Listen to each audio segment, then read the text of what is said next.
Tema današnjega videa je povezivanje tablica, knjige, korisnici i posudbe i stvaranje relacija među tablicama.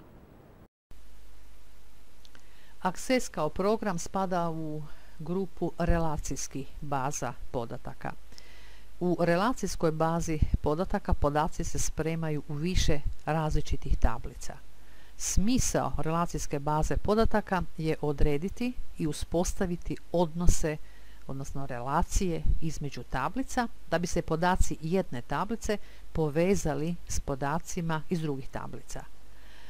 Povezivanje omogućuje da se jednom uneseni podatak može rabiti gdje god je to u bazi potrebno bez ponovnog unosa.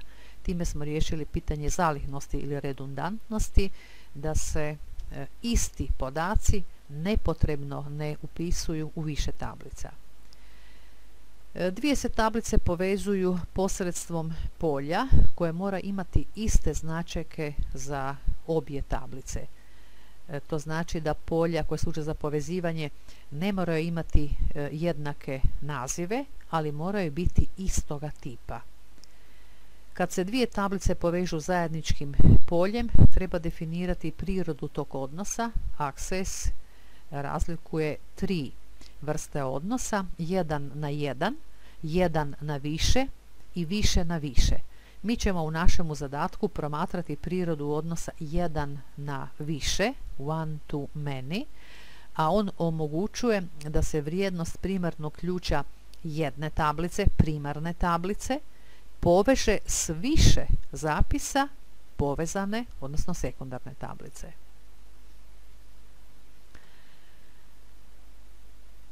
Glavno pravilo povezivanja tablica je pravilo referencijalnog integriteta, a to znači da se ne može mijenjati vrijednost primarnog ključa u primarnoj tablici ako postoji pridruženi zapis u povezanoj sekundarnoj tablici.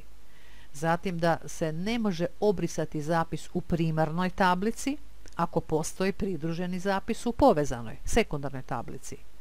I da se ne može unijeti zapis u sekundarnu tablicu ako već ne postoji pridruženi zapis u primarnoj tablici. Dakle, smisao pravila referencijalnog integriteta je da se onemogući nastanak nepovezanih zapisa. Pa idemo sada u našemu zadatku vidjeti kako se stvaraju te relacije u našoj bazi koja se zove knjižnica, koja ima tri tablice: knjige, korisnike i posudbe. Stvoriti relacije možemo pomoću kartice alati baze podataka.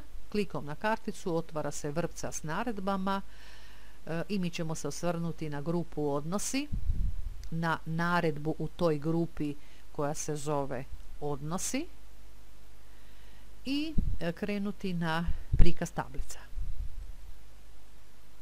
Povezat ćemo tablice knjige, dodaj, korisnike, dodaj i posudbe.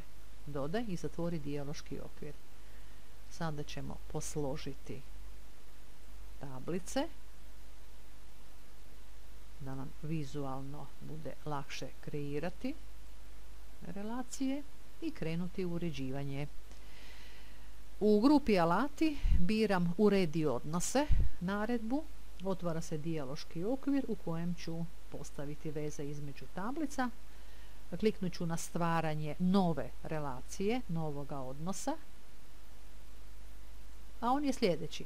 Naziv lijeve tablice je tablica knjige, naziv polja po kojem ću povezivati tablice je inventar, naziv desne tablice je posudbe, a polje s kojim ću povezati primarni ključ je inventar.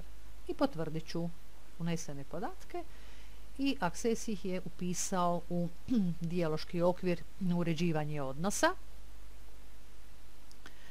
Prije nego što kliknem na stvori, trebalo bih nametnuti referencijalni integritet, no bez njega ću kliknuti na stvori vezu između ove dvije tablice i crtom je uspostavljena ta veza. Međutim, nije definirana o kakvoj je vrsti veza riječ, pa ću urediti do kraja tu vezu desnim klikom na crtu, pozivam uredi odnos i nametnut ću pravilo referencijalnog integriteta.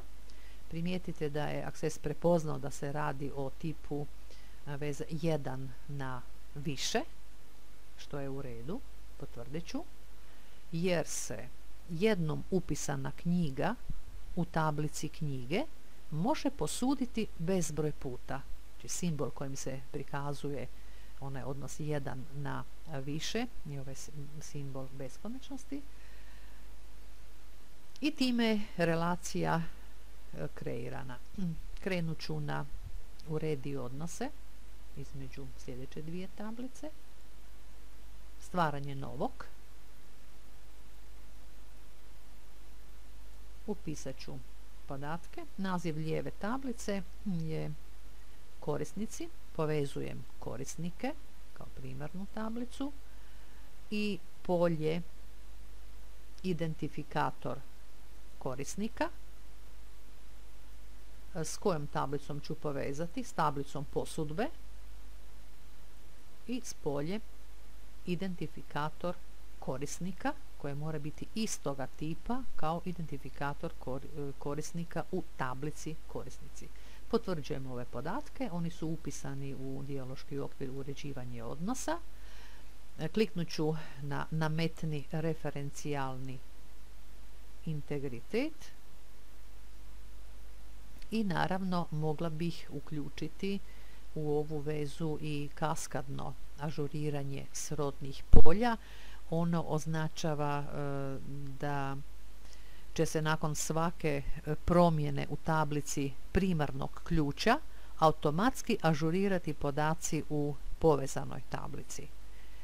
Sljedeća ponuda je naredba kaskadno izbriši srodna polja, a ona znači da će se nakon svakog brisanja zapisa u tablici primarnog ključa automatski izbrisati svi vezani zapisi u povezanoj tablici.